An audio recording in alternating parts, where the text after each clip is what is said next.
the majority are not government. The majority are independent. The majority and minority in the House are fully. So in some occasions, Honorable Ichung'wah should disagree with the government and advise it correctly on some of these legislative proposals.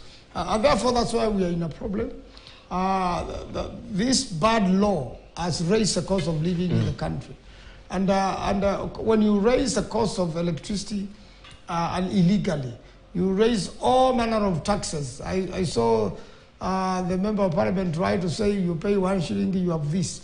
But now you have taken everything from Kenyans. The taxation is almost 60%.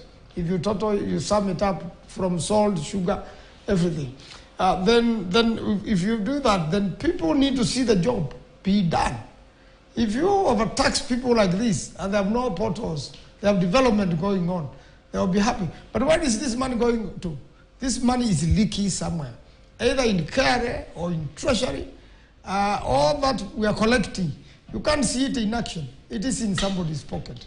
And therefore the judiciary has to stand firm and be consistent so that you are not compromised at one point, and then another point you are said not to be compromised. It has to be standard. And if a judge has been compromised, that evidence exists.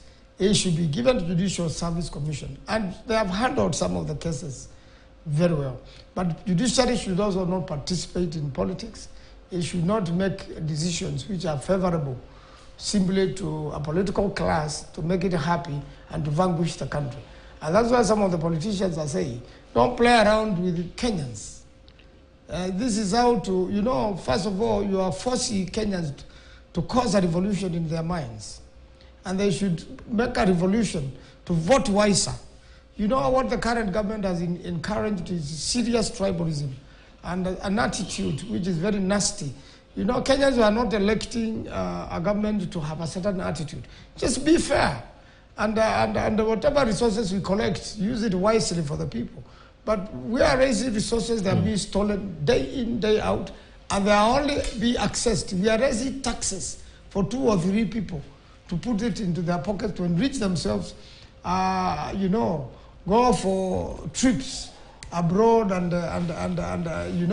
instead of taking care of education of children, which will equalize everybody in the country and make everybody useful in the country. Right, John Brady, when we look at that, I don't know what will be a reaction. We have the Deputy